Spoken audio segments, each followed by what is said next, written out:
Hello everyone, welcome back to my class. I am your IT teacher and this is grade 4 IT. In today's video, let us learn the topic Start button, lesson number 3, page number 22. This is probably the most used button on the Windows desktop. Yes, this is probably the most used button on the Windows desktop. When we click on the Start button, a menu displaying the major option appears. This option provides access to the main programs on a computer. Yes, see here.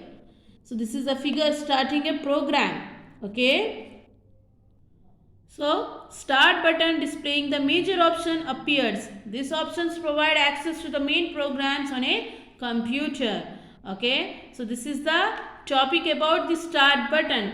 Let us move to the next topic, computer. Computer.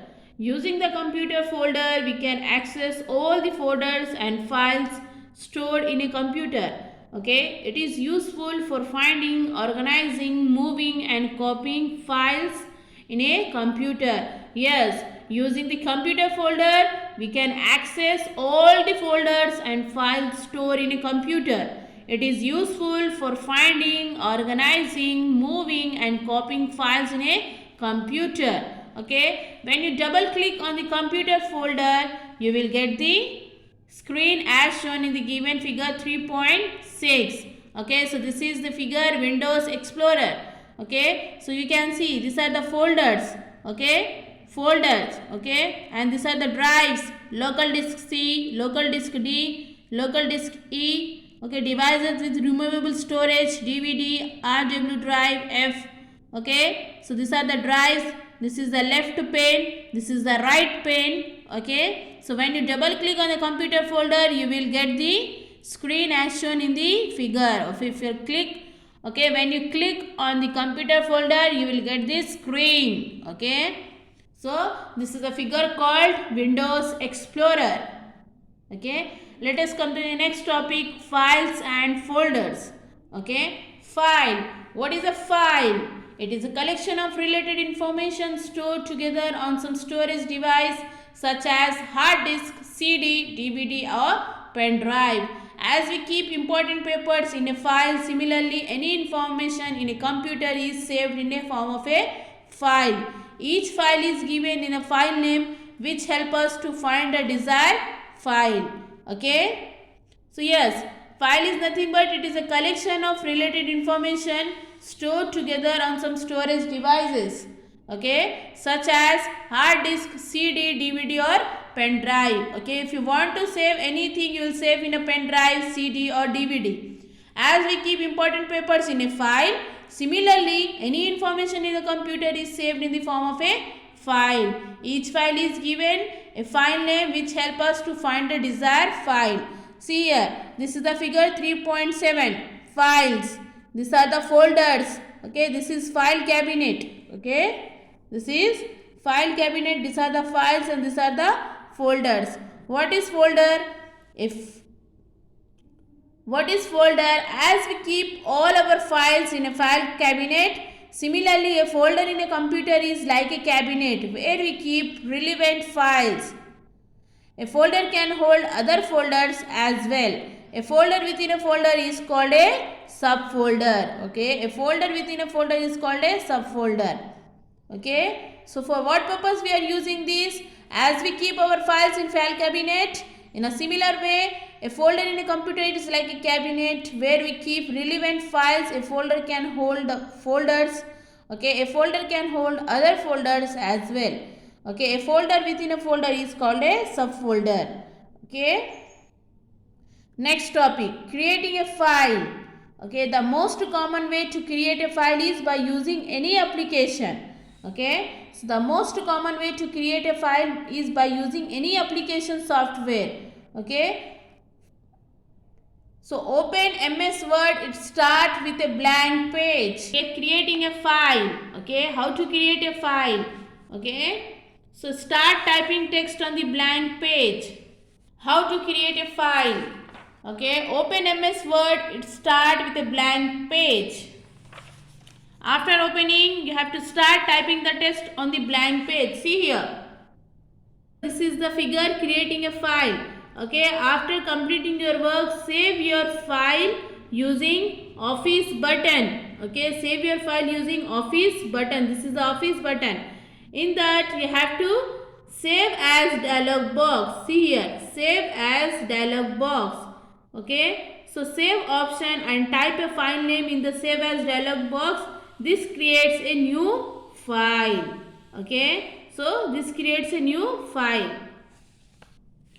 Next, creating a folder. So this is creating a new folder. Right click once in the blank area of the desktop. Okay, so you have to right click once in the blank area of the desktop. A pop-up menu appears. Okay, a pop-up menu appears. Select the new option. A list of sub options appears. Okay, new option. Okay, and list of option will appear. Okay, select the new option. A list of sub options appear. This is the list of sub options. Okay, select the new option. A list of sub options appears. Click on the folder option. Okay, so you have to click on this folder option. Okay, after clicking on the folder option, a new folder will be created and displayed on the desktop. Okay, type a name for the folder at the cursor position and press the enter key. Okay, so you have to type the name for the folder at the cursor position and press the enter key. A new folder is created. Okay, so a new folder is created. So this is creating a folder. Okay. Okay, next topic is opening a file or folder, renaming a file or folder using context menu. Okay, so how to open a file or folder? Okay, to open a file or folder, simply move the pointer to the required file or folder.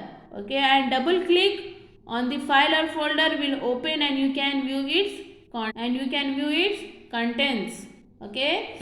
Next, renaming a file or folder. Rename means to change the existing name of a file or folder. Okay. To change the existing name of a file or folder. To rename any file or folder, first select it. Okay. So here, this is a figure renaming a folder. First select it. Right click on the selected file or folder and select the rename option from the shortcut menu. Now type a new name that you wish to give to the file or folder. File or folder, first select it. Okay, right click on the selected file or folder and select rename option from the shortcut menu. Now type the new name that you wish to give the file or folder. Okay, next topic, using context menu.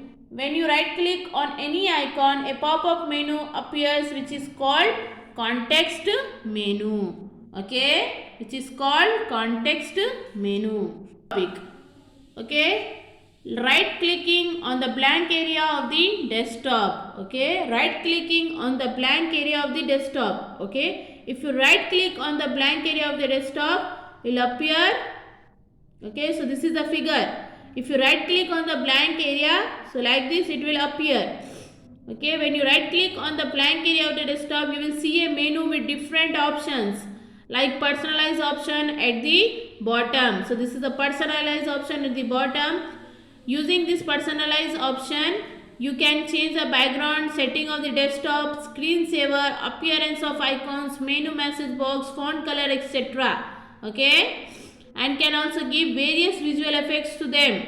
Okay, see here. Next, right clicking on the object. Okay, this is the figure of right clicking on the object. When you right click on any icon on the desktop, you will find an entirely different menu. Okay, you will find an entirely different menu. The properties option will be found there at the bottom of the list. So here, see here at the bottom of the list, properties option is there. Okay, so what is a shortcut? Okay, yes, what is a shortcut? A shortcut is an icon that provides an easy and quick way to open any application or software that we use frequently. Okay, the lower left corner of the shortcut icons have a small jump arrow. Double click on the shortcut icon will open the file or program it represents. Okay, next, Last topic, creating a shortcut icon for Microsoft Word. Okay, creating a shortcut on the desktop. Okay, click on the start button. So this is a start button and select all programs. I have selected all programs. Place the cursor on the Microsoft Office Word 2007 from the Microsoft Office folder. Okay, next right click on the Microsoft Office Word 2007 program. Okay, a pop-up menu appears. Select send to option. You will find another cascading menu. Okay, now click on the desktop create shortcut option. Okay, a shortcut of Microsoft Word like this symbol appears on the desktop with a jump arrow in the lower left corner. Double click on the shortcut icon to open the application directly. Okay, so this is the way to create a shortcut icon for the Microsoft Word. With this, we have completed lesson number 3 successfully. I hope you understood the concept. And this in the page number 26, point at a glance is there. You just read it out. It's very important. Okay, thank you.